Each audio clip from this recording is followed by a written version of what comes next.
Hello, beautiful people. Happy Sunday and welcome to your astrological forecast for the upcoming week. However, this video might be a little bit of a hybrid because yesterday after I released my practical application of astrology, I didn't feel the sense of completion. I didn't feel that everything that I was hoping to bring through was being articulated. So let's just see what comes through because I don't usually know where these videos are really going to go anyway. So let's just see. But anyway, let's just start with naming the major aspects, and then we're going to try to come up with a story of what actually is this indicating to us. So today when I'm recording this video, we are experiencing Venus making an exact trine to North Node. Venus did make a trine to Chiron as well on Friday, and actually this is an energy which was already present during the new moon in Capricorn that took place last week on Thursday. It's just now the aspects are becoming exact. We are starting the week with Moon in the sign of Pisces. Moon moved into Pisces yesterday, which was Saturday. However, Moon will be moving into the sign of Aries tomorrow on Monday, but not until late at night. So for you guys across the Atlantic, Europe and further, it will be actually already on Tuesday. But before that takes place, we are going to have Sun making a sextile to Neptune. This is the final sextile before the conjunction. Sun is going to conjunct Neptune, of course, in a Pisces season.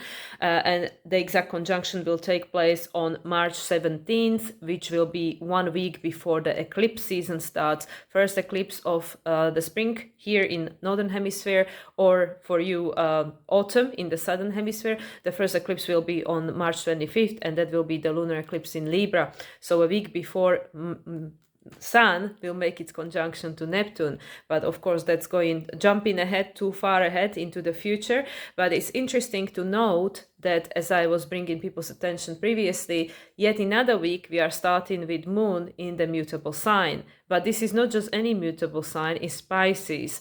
That indicates the end of the cycle. And what we're going to get to is the Pluto theme that's taking place, that is taking precedence this week. And it's interesting, we're starting the week with Moon in a sign of Pisces. Sun is making its last sextile to Neptune.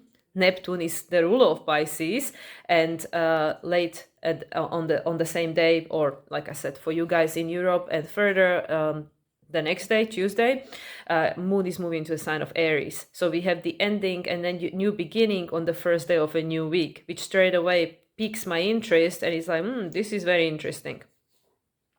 Okay, Tuesday, Wednesday, we have aspects happening between the personal planets and asteroids, so I'm not going to dive into that, but Moon is still in the sign of Aries.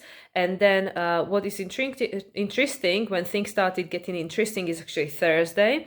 On Thursday, Moon moves into the sign of Taurus, but a more interesting thing to pay attention to is Mercury making its final third sextile to Saturn. Mercury is back in Capricorn as of last night, Saturday night. Mercury moved back into the sign of Capricorn, and Saturn is the ruler of Capricorn. And Mercury is making its third and final sextile to Saturn because, as we know, Mercury was retrograde, started its retrograde from Capricorn, then moving back into the sign of Sagittarius. And during this period of time of the retrograde, Mercury made three of the same aspects to certain planet. We already had the 3 squares between Mercury and Neptune. We already had the last one last week. And this week we are having the final sextile between Mercury and Saturn. The first sextile took place on December 2nd, and the second on solstice on December 12th, just before Mercury made a conjunction with Sun and then retrograded into Sagittarius. And then following that, the following day, on Friday, we're going to have Mercury making its final trine to Jupiter. So this is again interesting to pay attention to, that the final of these aspects are taking place this week. And of course, Mercury has a message for us because Mercury is in Capricorn. Mercury is revisiting the territory where Sun was already prior to the new moon in Capricorn. So Mercury trine to Jupiter happening on Friday the 19th. And the first one of those happened on December 8th when Mercury was direct, second one on December 18th when Mercury was retrograde, and this is the final one. Mercury is direct, and actually previously Jupiter was also retrograde because Jupiter didn't station direct until 30th or 31st of December, depending where you are in the world. So yeah, so this is the first one that is taking place from the point of view of both Mercury and Jupiter being direct.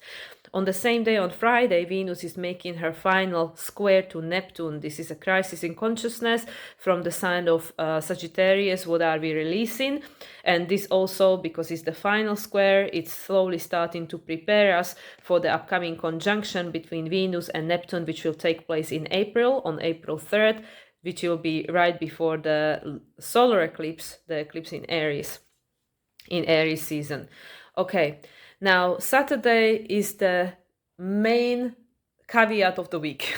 Saturday is when everything is happening. Everything else is just a preparation. It's just telling us about cycles are ending, cycles are ending, cycles are ending. Starting week with moon in a sign of Pisces, indicating this week cycles are ending. Well, not what is ending. Well, on Saturday the 20th, we are having the Sun conjunct Pluto on 29 degrees 59 minutes. This is like crazy, because literally each sign has 30 minutes, and each minute is made of each sign has 30 degrees, and each degree is made of 60 minutes. So this is 29 degrees, which is the last degree of the sign, and 59 minutes, which is the last minute of the sign. And this is where Sun is making a conjunction to Pluto in the sign of Capricorn. This is the last conjunction between Sun and Pluto in the sign of Capricorn in our lifetime.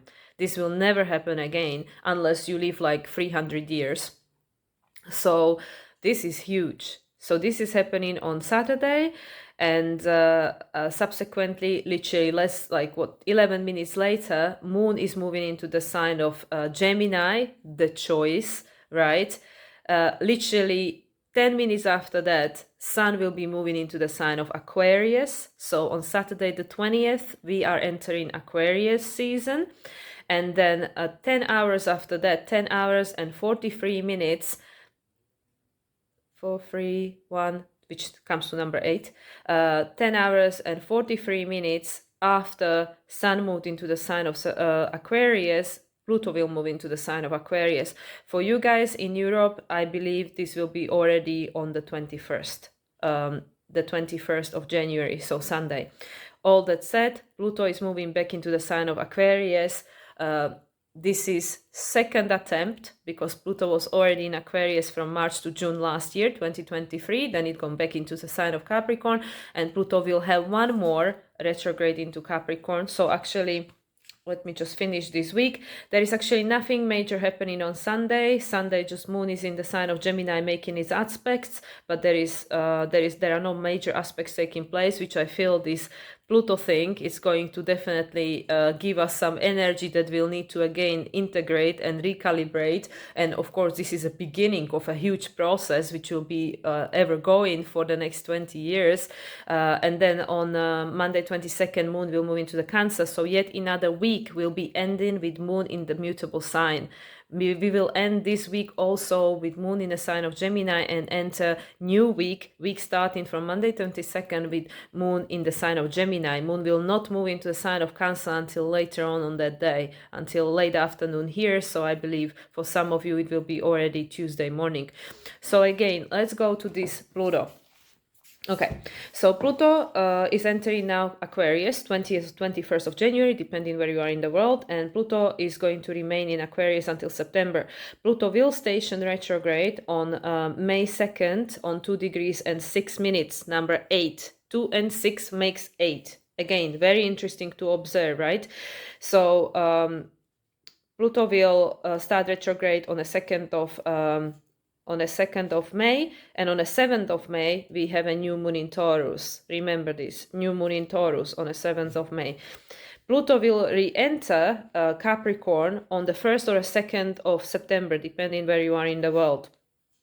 Now, 1st of September, 2nd of September. On the 2nd or the 3rd of September, depending where you are in the world, we'll have a new moon in Virgo. Virgo is ruled by Mercury. We are entering week with moon in a Gemini, ruled by Mercury. And actually, we have all these last aspects this week between Mercury and Saturn and Mercury and Jupiter. So very interesting to pay attention to.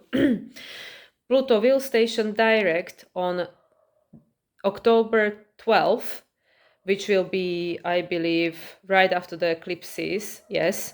So Pluto will station direct on October 12th 2024, so this year, on 29 degrees 39 minutes. 2 and 9 is 11, 3 and 9 is 12. So there's number 5, number of change, because 11 is 2, even though we don't simplify master numbers. 12 is number 3. 11, master number frequency. Number 3 is Jupiter. So we have number 5, change. So yeah, as I mentioned, Pluto will station direct right after eclipse season. We have the first eclipse in the second half of the year, actually in a sign of Pisces. There will be no full moon lunar eclipse in Aries. That will be the first eclipse in Pisces. However, on the 2nd of October, right before Pluto station directs, we'll have the solar eclipse in Libra on 10 degrees and 2 minutes. And then on the 17th, right after Pluto entered station direct, right after Pluto station direct, we'll have the full moon in Aries, which was meant to be an eclipse, but it's not. It's just the full moon in Aries. And then Pluto will re-enter Aquarius on November 19th, 2024, for the last time. Pluto will not move out of Aquarius until 2043, and that's the first time Pluto will slip into Pisces, but then it will retrograde back into Aquarius, and then it will move fully into Pisces in 2044. So Pluto will re-enter Aquarius for the last time in November 19th, 2024, and on 15th of November, we'll have full moon in Taurus. So Pluto will station direct, because obviously we are in January at the moment. Pluto station direct at the same time as we have a new moon in Taurus in May. Pluto will re-enter Aquarius alongside with full moon in Taurus right after. So this is again interesting, because Taurus is all about your self-sufficiency, self-reliance, your self-trust, your self-worth, your ability to see that the real asset is within you, that this whatever it is that you want to create, experience, accumulate, manifest, the asset is you. It's within you to create all of that. It's never going to be outside of you. It's always been inside of you, but it's about the perception. And this is where we go back to what's going on this week. Let's come back to the now, January. Because we have this, as I mentioned, Monday, we start in the week with, apart from Moon being in Pisces, Sun making a final sextile to Neptune. Sun is in the sign of Capricorn, and this is Sun preparing for its conjunction to Pluto. Sun is preparing for conjunction to Pluto, but actually Pluto is in a new phase, because as we talked before, Sun is the center stage. So this is a final sextile between Sun and Neptune, and this is between Capricorn and Pisces. Capricorn, what are we ending this year? Pluto's transit of 15 years, by the time obviously it moves into Aquarius, for the last time it will be 16 years. It's ending.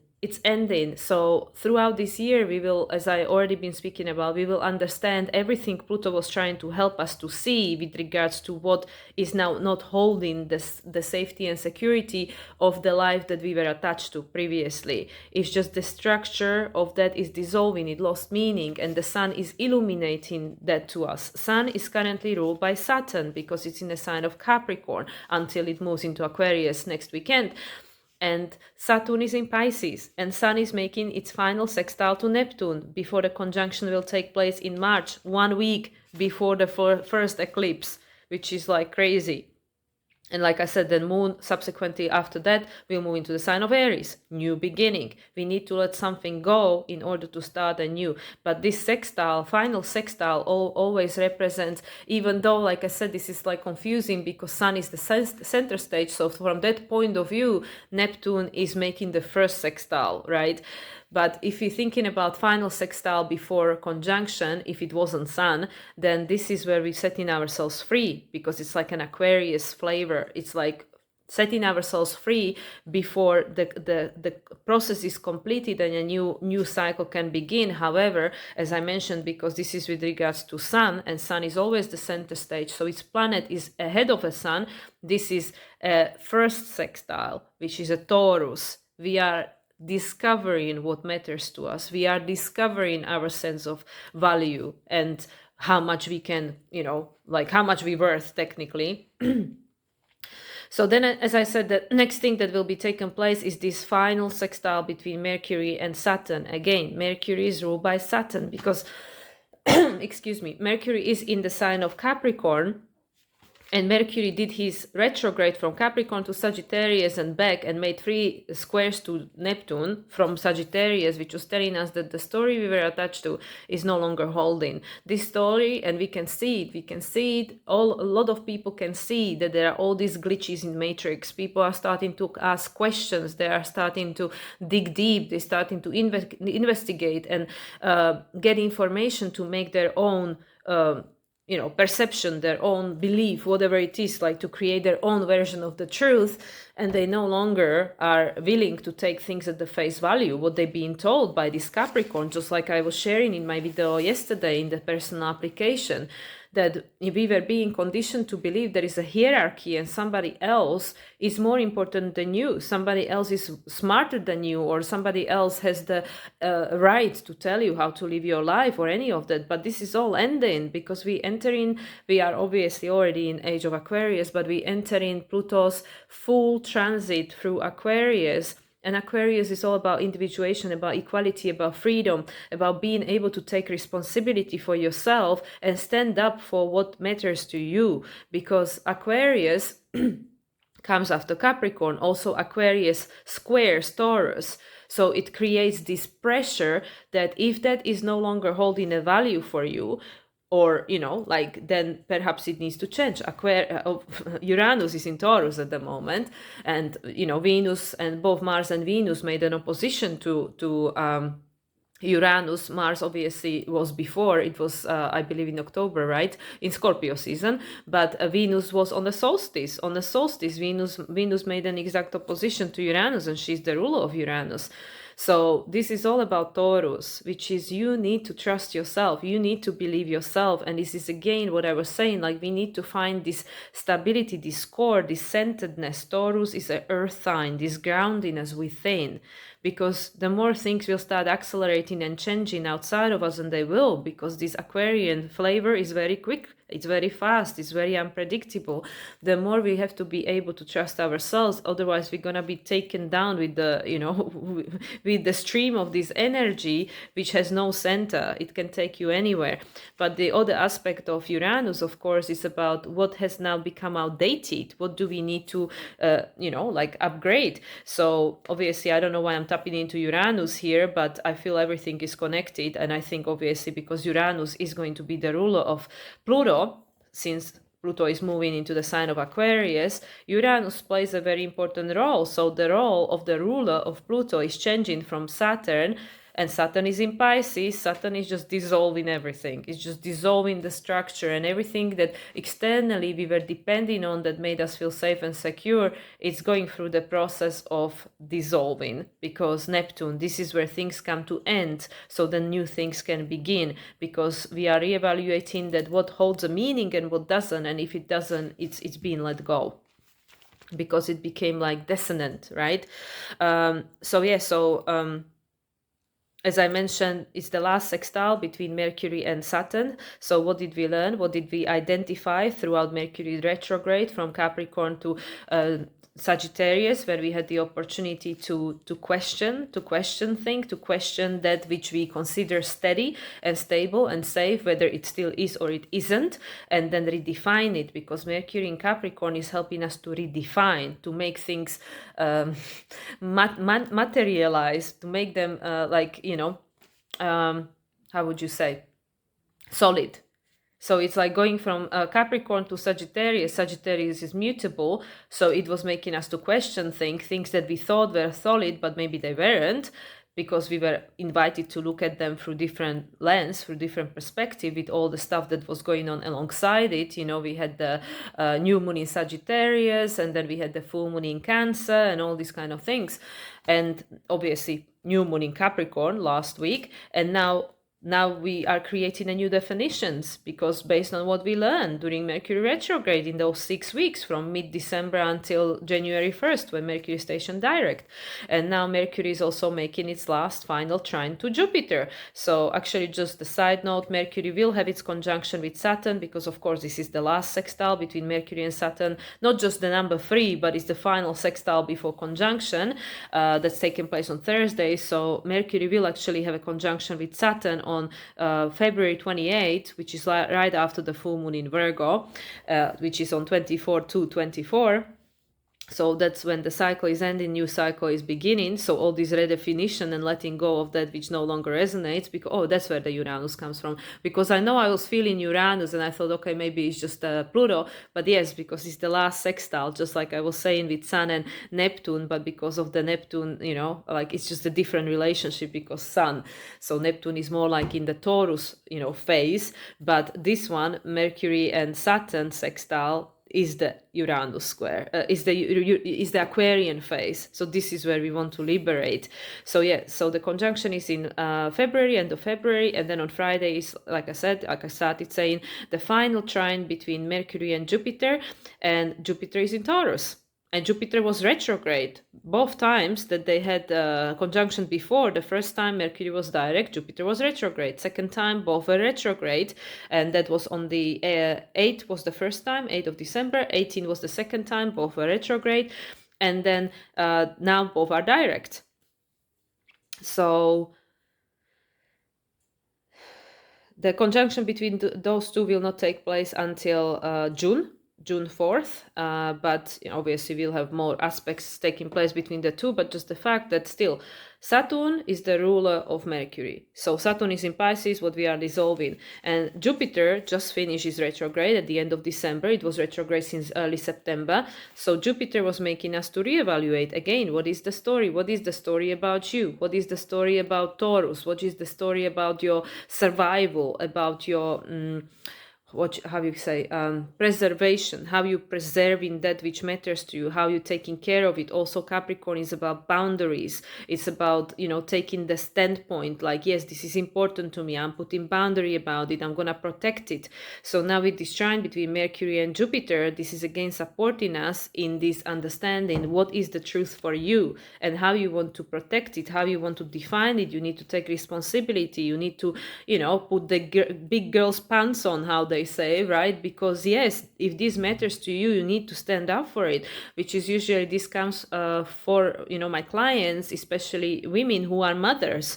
Like a lot of people, like they take the proverbial poo from other people, but then when they have children, they become lionesses. They go like, no, over my dead body, you're not getting to my kid, and this is kind of like the energy that, no, now you learned, now you're redefining, you identifying this new truth, or this new whatever it is that matters to you under the influence of Saturn being in Pisces, what lost meaning. So we're redefining, okay, if this lost meaning, what does hold the meaning? And we gathering information, Mercury gathering information, the rule of Gemini. And now with the trine to Jupiter, and Jupiter helped us to redefine not necessarily even redefined, but see our belief system to, like, that's what I was saying yesterday, that all these things that are hiding in the subconscious they're becoming conscious, they're coming up and they're becoming obvious. All these old stories and belief systems that are hiding in our memory bank, in our subconscious mind. And like I said, a lot of that is not even yours. A lot of that came from previous generations, from cultural, religious, collective conditioning, whatever it is. But now we have the opportunity to discern. It's literally like like a Virgo being the efficient admin, like going through all the receipts and going like before the end of tax year, right? And trying to make a sense of it and put it in the columns and, your spreadsheets and stuff like that. It's like that, So like now is the time when we really are forced to reevaluate and look at our stories and look at our attachments and ask questions and redefine what out of this is going to be supporting us going forward. Because Taurus, because survival, preservation, like how can I create the reality I want to be experiencing? So I am not giving my power to someone else to decide for me. I'm taking that power for myself, and I'm going to prepare if necessary. I'm going to do what I need to do in order for my needs that my needs are being met. But this is again not talking about extremes, like let's go and buy all the toilet paper from the shop or something, because this is kind of like when it goes into the extreme that it's only me, I don't care if other people have what they need, because of course everything always has to be in balance. But this is kind of the energy that you have the opportunity to really reevaluate that what life do you want to be experiencing going forward when the world we are living in is becoming much more like very unsteady, very volatile, and is changing very quickly. So what that you can control, or what that you have an influence over, and that is in your hands and in your power, what can you do for yourself?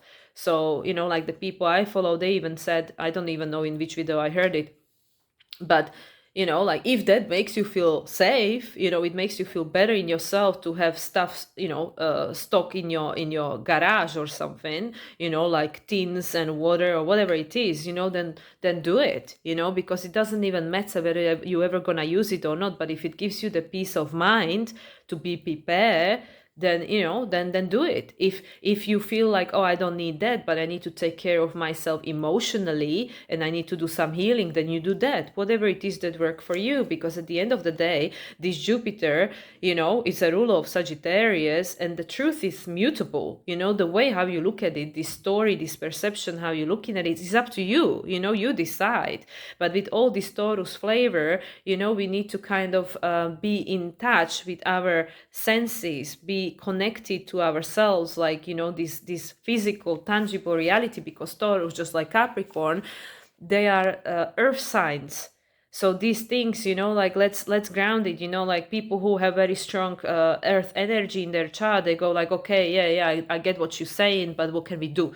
Practical thing, practical, sometimes we have to be practical, just like, me with my stories and experiences, like, yeah, I can, bring all this information down and stuff, and then like, yeah, but what do I do with it? How do I bring it down to earth? How do I turn it into something that is tangible, that is actually helpful? So this is kind of the Taurus and the Capricorn, like, okay, but we need to make something out of this which is helpful, which is supporting you in your 3D experience. Because as much as we want to be all in 5D and fly off into the space and to the cosmos, we are still in a physical reality, in a physical body. And let's just make the most out of it while we're here, because life is very, very slow, very, very slow, very quick. It goes very, very fast. And like Lee Harris is saying in his videos over and over and over again, that his guides, these are sharing, you can be taken out quick, like so fast, like human life can end so quickly, like it's not difficult to take you out of this reality if that's what you really want, or if the time is up, whatever.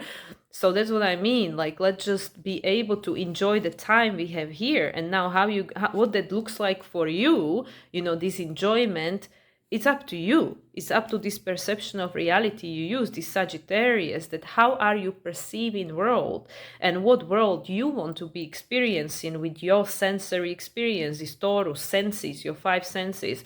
What do you enjoy? What do you want to have more of? What more you can attract into your reality, or do, or be, that gives you more happiness, more joy, more excitement, and more sense of like, yeah, this was worth it, coming here to planet Earth and having this spectrum of experiences and emotions and all these ups and downs and everything. But it's not all just bad, it's just like, yes, like the world we're living in now, like, especially the mainstream media, they try to focus you on the bad, but it's not all bad. There are still babies being born, there are still puppies being born, there are still beautiful flowers, food still tastes good, like, okay, like we let's not go into the rabbit hole about food, but there are still things to be enjoyed. So why focus just on the bad? Like, there are things that are also good things are happening, there are good people doing good things, but our attention is being swayed to certain direction, which again, I'm not sure if I articulated correctly yesterday, but what I was really trying to say with regards to the technically, we have to hold both. Yeah, these things are happening. They do exist. They are part of our reality. Now, does it have to be part of your current reality, your timeline? That's up to you. You decide where you focus your energy and attention on. However, where do you focus the majority of it? Because that's the thing. I can be aware of the atrocities going on in the world, but now do I have to suffer and sacrifice my everyday's joy because this is happening somewhere? But on the other hand, I know it's happening. So this is the multidimensional being, the multidimensional human that you are, and what we are waking up to, that we need to hold both. Like they are both coexisting at the same time, but what is going to be your personal experience is that which you focus on, where you put your energy. And this, I feel, is very strongly connected to this Mercury sextile to Saturn, and also Mercury trine to Jupiter, especially Mercury trine to Jupiter, because Jupiter is in Taurus. But Mercury is ruled by Saturn, so we still have to consider Saturn, and Saturn is in Pisces. If it doesn't hold a meaning, let it go. If it's connected to the story that is actually not in alignment with your needs and values, let it go. Because we need to create space to attract more of that which actually does hold the resonance and allows you to have a, experience on this planet that actually was worth having. But still holding at the same time, holding the awareness that there are other things happening, and actually there is so much happening, and you having your experience that brings you joy and allows co-create more love and raise vibration, it's helping everyone, not just yourself. So it's like, it all goes, it all happens at the same time, it all happens together. But we have awareness, but where you focus on the energy and where you focus on the attention, and if you are able to raise your frequency, heal whatever needs healing, you are contributing towards raising the frequency for the world. And then eventually the things that cause all this suffering, there will be less and less, because if everybody's doing the work, doing that, then the external world has to change, because it's all a mirroring, the internal, external, they mirror each other. As above, so below, it mirrors each other. It's all about law of attraction. It's all about frequency. It's all about resonance. So this is what I'm tapping into with regards to this. And and then on the same day, we have the Venus in Sagittarius, ruled by Jupiter. Venus still has a mutual reception with Jupiter, because Venus is the ruler of Taurus, where Jupiter resides until end of May 2024. And Venus is currently in Sagittarius until the 23rd, I believe. Let me double check. Yeah, 23rd. It's when Venus moves into Capricorn. I have my calendar over there, so I'm checking. So Venus is still in the sign of Sagittarius, making her exact square to Neptune. Of course, all these aspects were present during the new moon in Capricorn, so this is just like they becoming exact. So Venus making her final square to Neptune. This is again a last quarter square. And as I already mentioned, Venus will make her conjunction to Neptune in April, right before the eclipse in Aries. And Venus being ruled by Jupiter and Jupiter being ruled by Venus is telling us the same thing. So that's what I mean, all these planets, they are dancing together, they're in alignment with each other's energy to co-create this frequency that is trying to show us or help us to understand what is this about.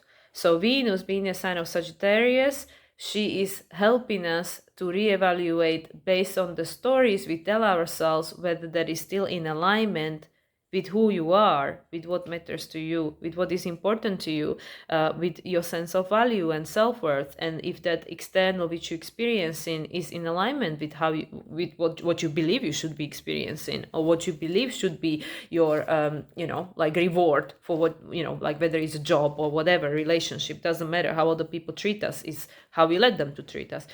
So Venus making her final square to Neptune is a crisis in consciousness. What do we need to let go of? What do we need to change? But this is not change taking action. This is a change, like something you have to click here in our consciousness. It's a crisis in consciousness. There has to be adjustment being made so we can liberate ourselves, and then the cycle can close. And the cycle will close between Venus and Neptune in April, right before the solar eclipse in Aries. So what are we now understanding? After Venus obviously is tidying up after everybody else, because she's the ruler of the South Node, the resolution node. And as I mentioned, the last lunation was the last time Pluto was squaring the nodes during the lunation, but it was together with the moon. The new moon in Capricorn was the skip step, squaring the nodes pointing to the South Node in Libra, ruled by Venus, and Venus is in Sagittarius and has a mutual reception with Jupiter.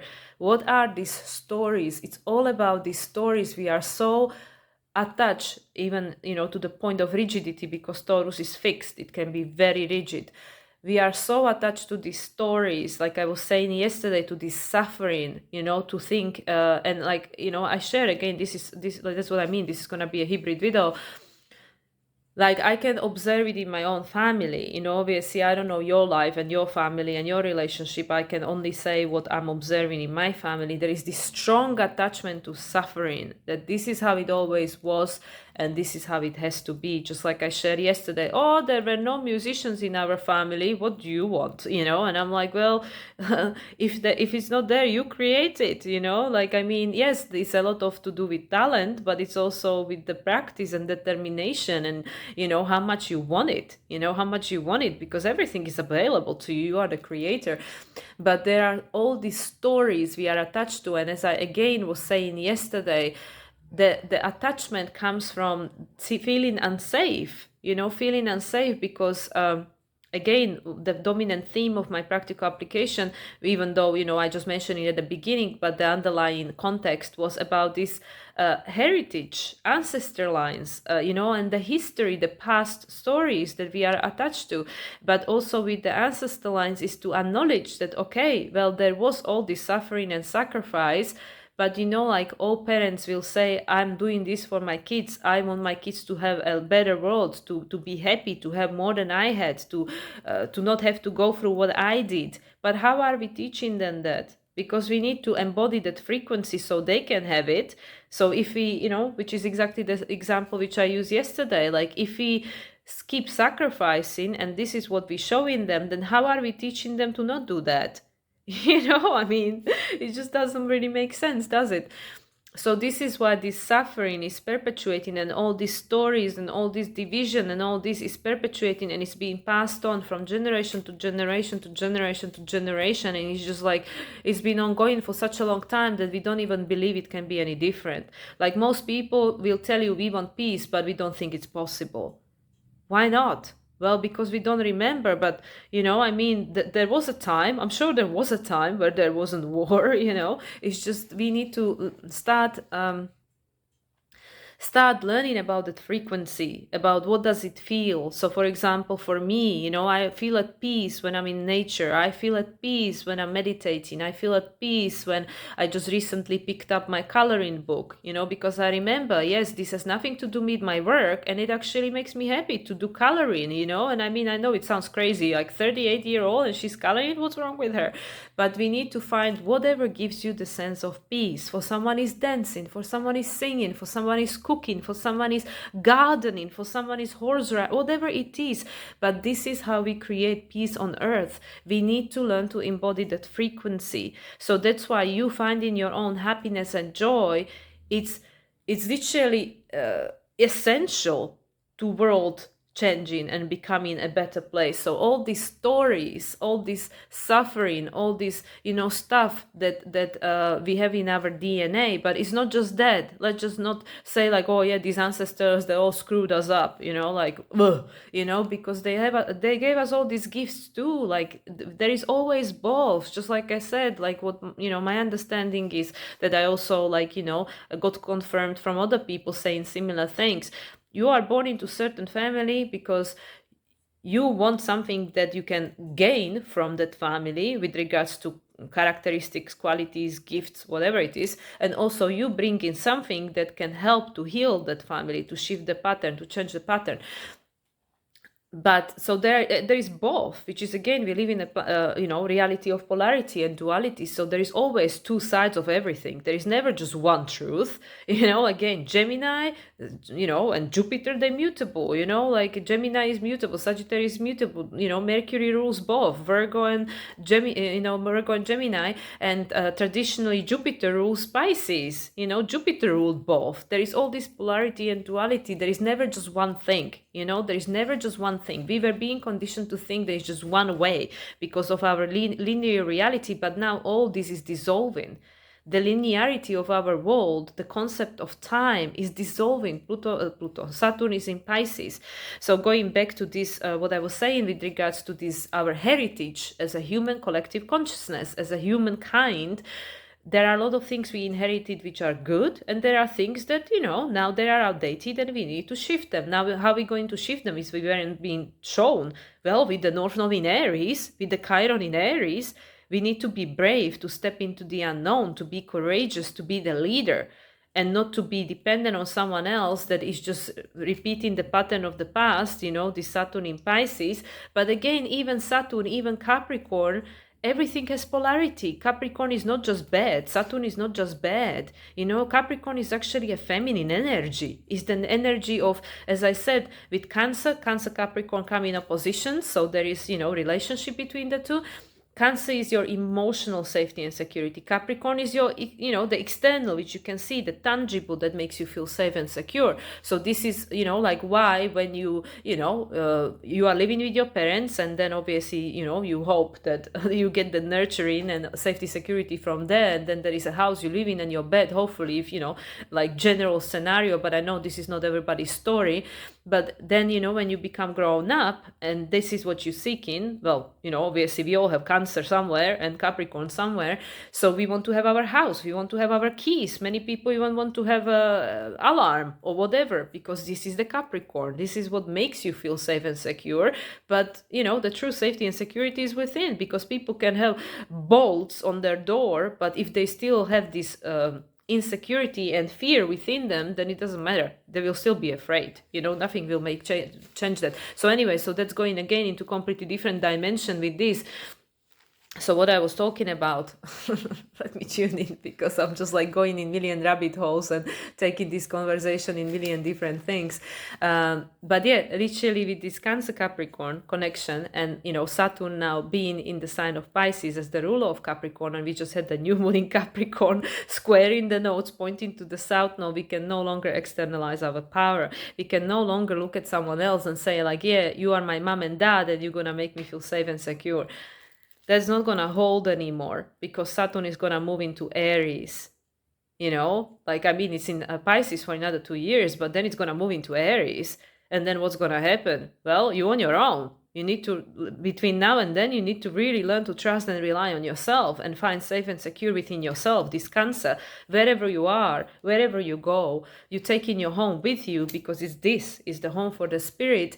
And you will never feel safe and secure in the outside world unless you feel that way within. And this is literally what I'm going through myself, in my personal life, to heal this aspect, this inner child that for whatever reason didn't feel safe and secure because of this stuff that was passed on to us from generation to generation, when the soul of many, many generations was being put in a small box and started to believe it, that there is nothing more than this, that this is all there is. And then, it made us feel fearful of the external world, because suddenly our vastness was being conditioned and minimized. And then, when we lost the connection with the spirit, then we became afraid. And then we started externalizing our power and depending on some other people, whether it's a guru, teacher, your friend, your husband, your mom, your dad, whoever it is. But we will never find the power, not the power necessarily, the sense of self-empowerment in the other person. Never. Because they can take it away whenever they want, and that will always make us feel afraid. It will always make us feel fearful. Just like with Scorpio, if people get married and they have this deep, intimate connection, there is always the fear. What if this will end? What if it will be taken away? What if this person dies or something? There is always this thing with Scorpio, because it wants things to be fixed forever. And it's not possible, because from one sign to another is an extreme. We need to find the middle ground and find the balance. So why am I talking about all of this? Well, Venus is the ruler of the South Node. She's squaring Neptune. So this is the energy I'm tapping into this week, starting with Moon in the sign of Pisces, which is telling us about culmination. Moon is your inner world. Moon is how you feel. It rules Cancer. Cancer is your ego identity, is your inner world, is also the ancestors, is the memories.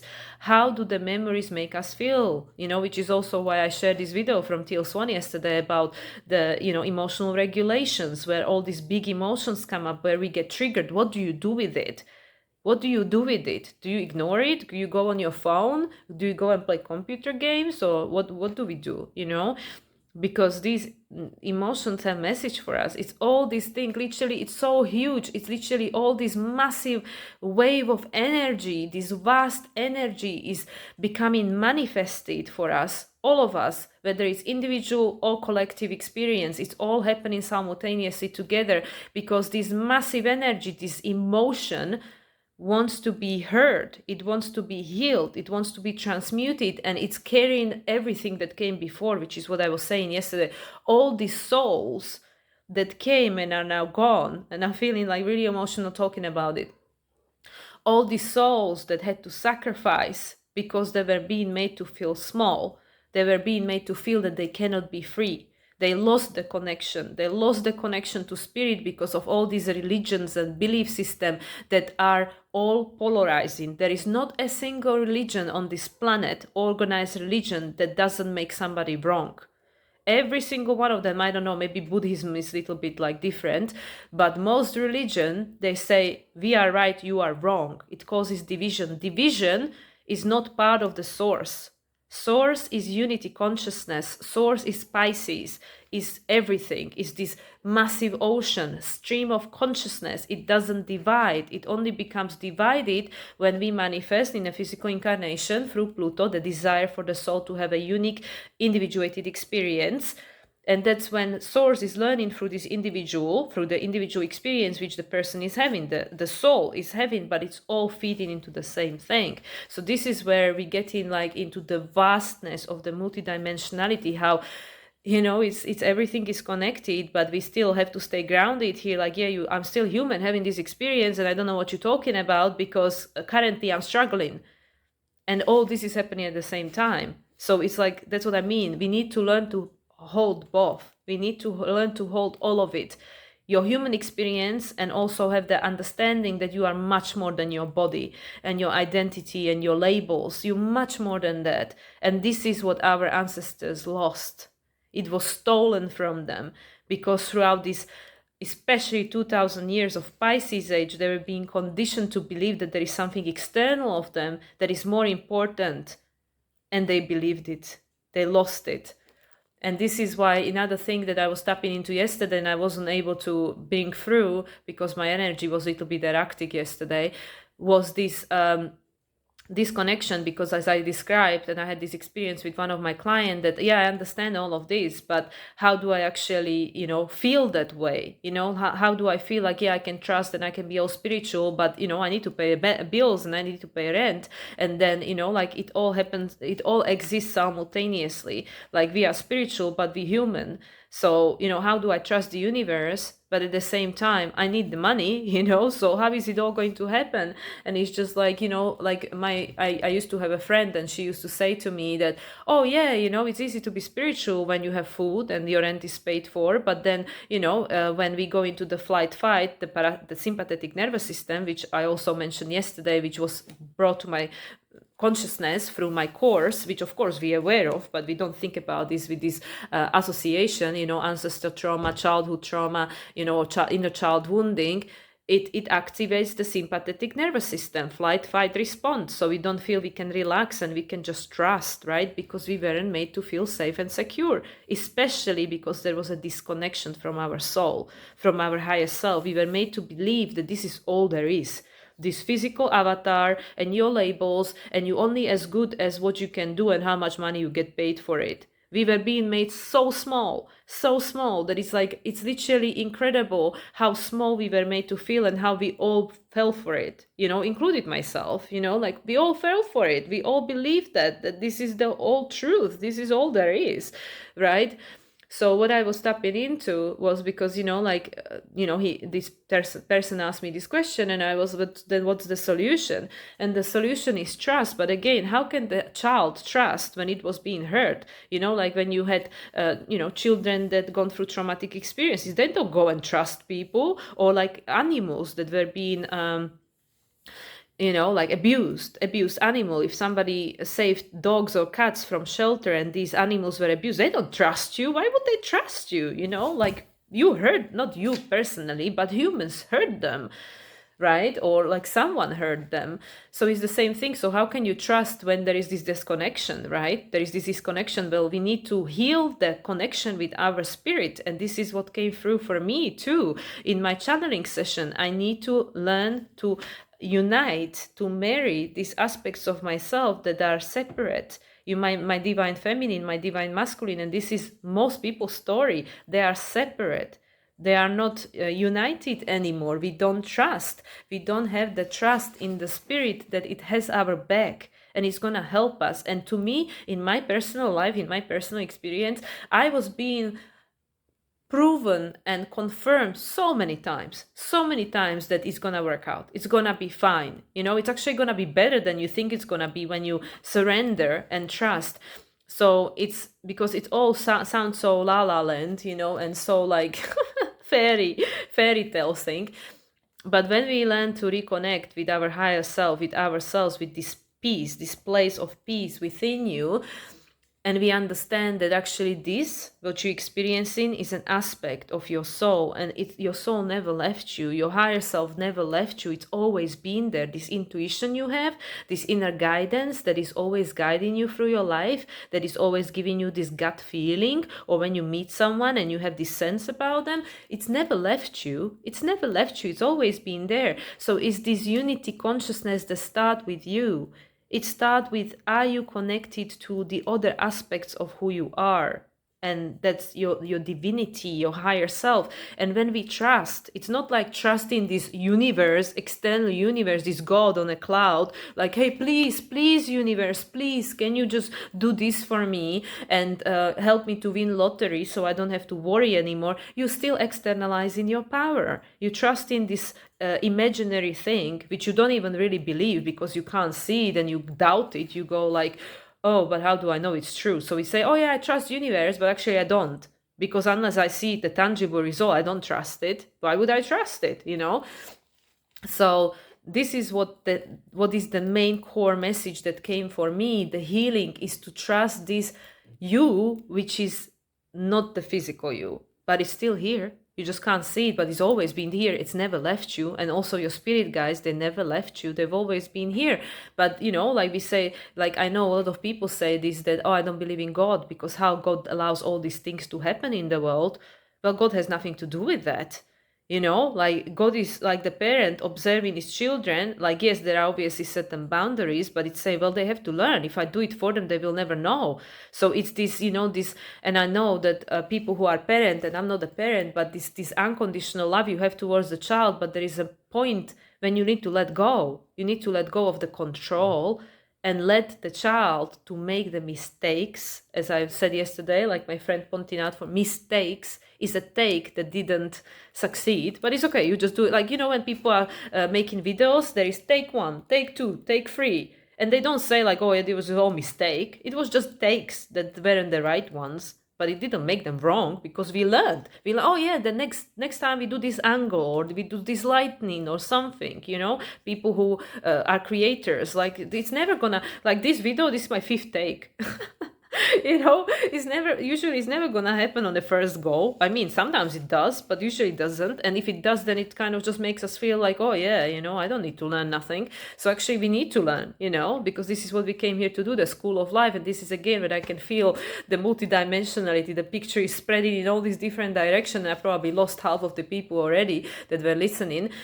But this is what I mean. We need to learn to trust ourselves. But this is like the ego get in there and the ego say, I don't trust. Why would I trust myself? I don't know, because we want to control. And this was the main topic that was coming through for me during my channeling session, was this lack of trust and need for control. Because I don't trust, I need to control. I need to control because I don't trust. So where all this came from? It came from the wounding. It came from the I don't feel safe and secure within myself. Why? Because the child didn't, because the ancestor that created the child didn't. But it wasn't their fault, because you look at your child and you don't think it's your fault. It's your fault that you are this way. You go like, okay, well, how can we, create the healthy, the safe space, the boundaries, so this child can learn, so it can trust itself again, which is what over and over and over again is coming up for my clients. You know, if you didn't choose the life you did and you didn't have to go through all that challenging stuff you did, how would you learn to trust yourself? If universe and the God and the life never tested you, how would you learn to trust yourself? How would you know what you're capable of? How would you get yourself to this point of self-mastery, you know, from this Taurus through Virgo to Capricorn? How would you get there? You wouldn't get there because Capricorn, you know, is about self-mastery, but he has to go through Taurus and Virgo first, because it says that, well, we need to make mistakes. We need to learn to discern. We need to find out about ourselves and our ability to create. So this is actually all what I'm describing. It's connected to this Sun conjunction with Pluto in Capricorn. This is literally exactly what it is. You know, it's the last conjunction of Sun in Pluto in the sign of Capricorn of these 15 years conjunctions. And there will not be another one because Pluto's orbit is 284 years. So, I mean, who knows? Who knows? But I mean, would I really want to be here in 284 years, exactly the same I am today? I don't know. I don't think so, but who knows, right? So this is the last Sun-Pluto conjunction on 29 degrees, 59 minutes in our lifetime. And this is why we are becoming so aware of all of these things. But the key to everything is Aries. Chiron is in Aries. We need to try something different, something unexplored. We have to be like a child, willing to try something different and go into this uncharted territory, take the road less taken, right? I think that's the saying. Something with the road less taken, less walked on, whatever. That's where we need to go. That's where we're going. And with this Chiron North Node conjunction, which is taking place next month on the 19th of February, but of course, you know, the effects, it's already in effect and it will be in effect afterwards as well. But that's like the exact conjunction, 19th, 20th, depending where you are in the world, right before full moon in Virgo again, discerning, illumination of what needs to change. Yeah, you know, this is just such a vast energy, and is, like I said yesterday, sometimes I really struggle to bring it back to earth, you know, like that's why I wanted to go over certain topics which I started to talk about yesterday, because everything is connected, you know, with regards to this trust. Who do you trust? It's not your ego. Like, yes, you know, your ego is your pal. Your ego is helping you to survive, and it's helping you to make choices based on what you already know, what you already experience, and most of that is creating the same experience because it's a copy paste. But we need to create this connection between the mind and the heart, you know, the ego mind and the heart, the inner child. And how are we going to do that? Well, through this healing, and also through all this forgiveness and all this awareness and gratitude, you know, because all these people that came before us, they sacrificed because they didn't know any better, and they didn't know how to teach us any better because they were being made small and they believed that that was all there was. So it wasn't their fault, you know. And I mean, I know that some people come from a really traumatic background and had a very hard childhood, and it's hard. It's hard to say like, oh yeah, I'm grateful for my parents to do this, or abandoned me, or abused me, or something. Like, yeah, I'm really grateful. And no, that's not what I'm saying, because it's also like with the forgiveness, it doesn't happen just because you decide, yeah, I forgive you. You know, no. Like, it took me 1.5 years to forgive my ex. And I only just realized that randomly walking on a street in a sunshine, thinking like, oh yeah, I don't hold grudge against him anymore. But it didn't happen the moment I wanted it to happen, you know, because the ego was still attached to it. You know, I needed to give it time, Capricorn, time, you know, you need to give it time. So it's like with this, it's about the intention, it's about the deeper understanding, but seeing both. Like, still you have in your experience, you need to have your experience, you need to have this emotion, you need to listen. What is this trying to show me? What is this trying to help me understand? And this is how we recreate the self-trust. This is what I'm going through right now in my real life, in my real time. I'm learning to reconnect to myself so I can trust myself, so I don't have to feel I need to control everything and I need to have everything scheduled, you know. And then if something doesn't go the way I want, then I get frustrated and upset about it, especially if it's noisy outside, you know, with the neighborhood, and I'm like, why are they doing this, you know? Like, I wanted to go to sleep at 10 and they're having a party. And then a friend of mine said yesterday, like, well, you should dance. Why do you make such a big deal of it? Just dance. And I'm like, and this is what we lost. This is what we lost. We lost this joyous, childlike innocence when we look at the things and say, okay, like a kid, like it's so funny. Like there's so much we can learn from children. And I never really had much of a childhood. So for me, this is all new. Like when you just look at them and they kind of just like, okay, well, let's do something different as long as it's fun. Like they can get very hooked up on things, but they're very mutable. They forget, they get like attached. I want to go and watch this or whatever. And then, like I actually had this exact experience I'm going to share. I know I'm approaching an hour, so I need to finish. But I had this experience last time I was staying with my parents and my little baby nephew was there. He's 1 year old. And I had this thing, this thing that you put a child, so like this carrier, which you attach to your body, so you don't put them in a pram, but you put them in this sling thing, and then you go out with them. And he got used to it, he was able to identify, okay, she's holding this thing, we're going out. We're going out. So he was, like as all these kids of this Pluto Capricorn generation hooked up to the screen, even though he's just little, but he's already, having his personality demanding what he wants and stuff. And he was sat with my dad in front of the screen, and I turn up with that thing and I just dangle it in front, because he was just like not paying attention, and then like I called his name, he looked at me, and he was just gone back watching whatever he was watching, some animals on the screen. And then I started dangling that thing like, hey, and then he straight away jumped off, with his baby toddler legs, jumped off of my dad, dad's knees, and like, ready to go, forgot all about the previous things. So it's like this, like with all this mutable energy from moon, moon starting every single week of past 3-4 weeks, right?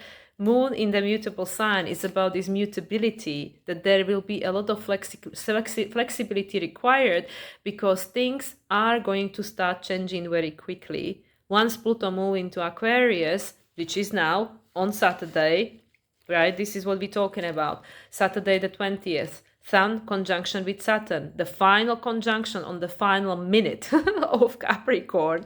And now things are going to start changing. Now is the time. So it's important to have awareness, but hold both. You still have in your human experience. Yes, you feel what you feel. You've gone through what you've gone through, and it's all valid. It's all valid. There is no one that can tell you that, just don't worry about it, forget about it, get over it, which is what people like saying, just get over it, cheer up, love. No, you feel what you feel, and you're going through what you're going through because there is a meaning, because perhaps there is something your soul is processing and wants you to pay attention to. And when you do, then you figure out what it was, and then you can let it go, right? So we need to hold both, but at the same time, don't get lost just in that human experience, which is part of it, and we have to be present for it. But there is much more going on. There is your higher self that is always there with you. Your guides are always there with you. Your ancestors are always with you.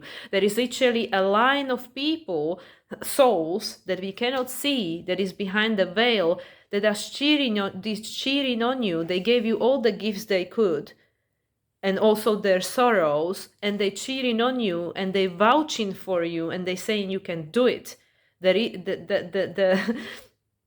If you hear, you can do it. You wouldn't be here if you couldn't do it. You wouldn't be here if you didn't choose that. And like I said, the acceptance and awareness is the first step.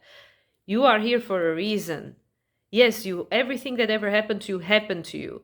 Okay, so let's not invalidate that, it didn't happen, life is an illusion, la la la la la. It's not existing, it does exist. Everything happens simultaneously, everything exists simultaneously. It did happen, it's happening, world, is experiencing what world is experiencing, but at the same time, you still have your microcosm, your personal experiencing, and there are a lot of things happening within that, but at the same time, we need to learn to trust our higher self, ourselves. We need to marry the two, which is why so many people feel incomplete. They don't feel whole unless they are with someone else, like whether that's a romantic partner or whoever that is. They feel like, I don't want to be alone, I feel like, I only find the sense of completion or whatever when I'm with someone else, because there is these aspects of ourselves that are disconnected. At least that's how I understand it, because, you know, this is obviously my experience, so I might be just projecting that into ether, but if you resonate, then perhaps you meant to hear that. So we need to heal that disconnection first, and that's where the whole change start. We need to create this sense of safety and security within. How we create it is by trusting ourselves. How are we going to trust ourselves to reconnect, to actually start listening to ourselves and to give ourselves what we need and to respect ourselves and go like, okay, well, nobody else might understand it or resonate with this or believe in this, but I do. You know, I'm here for you. I'm here for myself. I will listen. You know, I'll be here for you always, you know, because you will. You know, you are the only constant in your life is you. And your higher self, you know, you're not just one thing. You're not just this face and this identity and label and your ancestor history. You're much more than that. You are the entire universe, just like Rumi say. Why we play so small? The entire universe is within you. And it is. And this is where we are integrating, we're starting to introduce and really tap into the higher concepts, the multidimensionality of everything. It is so much. It is so much. So there is so much happening at the same time. And now with this Pluto Sun conjunction on Saturday on 29 degrees, 59 minutes, this is all coming to the head, you know, it's all being revealed to us. It's all starting to be available to us, so we can work with it, so we can let it go, so we can transmute it once and for all and step into this new direction, into this Aries North Node. Because like I said, the lunation square, the nodes pointing to the South Node, do not externalize your power anymore, not to anyone. You know, because nobody else knows, only you know. You have your own experience, nobody else knows what it is. And then yes, on Saturday we have Sun moving into Aquarius, like before. Moon moves into Gemini, a choice. So what choice are you making now that you know what you're gonna do with it? What choice are you making? Moon moves into Gemini again. In another week we're going to end with Moon in a Gemini. Sun moves into Aquarius, we entering into Aquarius season. Now that Sun illuminated to us everything to do with the previous structures, and that's why there is so much stuff coming up for us, all these disclosures, all of that. And Pluto is moving into Aquarius for the second time. There will be one more. Like I said, you know, there will be last entrance into Aquarius will happen on the 19th of November, right after full moon in Taurus. Again, Taurus. How much do you trust yourself? And that you can survive, because you survived everything that came before, and you're here, and your ancestors are vouching for you. No pressure, you know, but we are here for a reason, right? And it's to have your own experience, but also to contribute, to be of a service, but not in the way we were being told, not in this disempowered way where we externalize our power and sacrifice because we are being made small, because we believed that that's all we had to offer, you know, what we can do for someone else, how much can we contribute to certain company that doesn't even care, right? No, you have so much more to offer. You are so much more than that.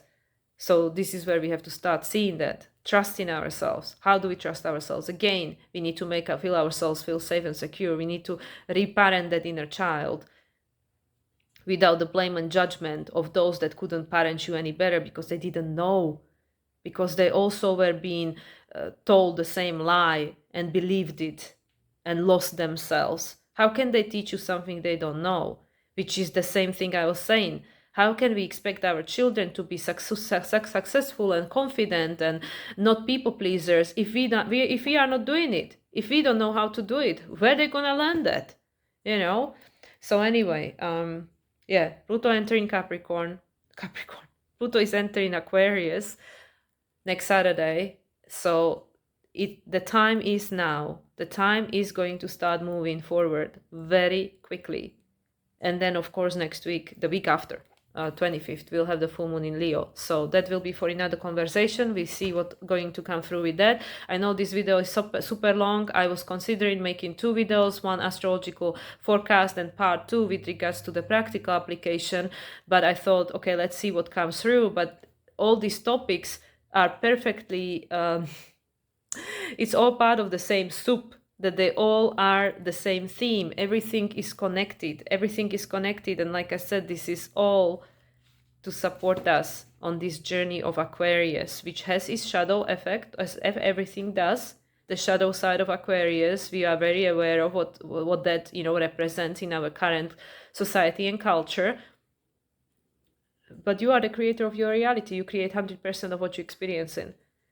So then why are you afraid? Because you don't trust yourself, right? Same for me. I don't trust myself. I want to control everything. I want to know.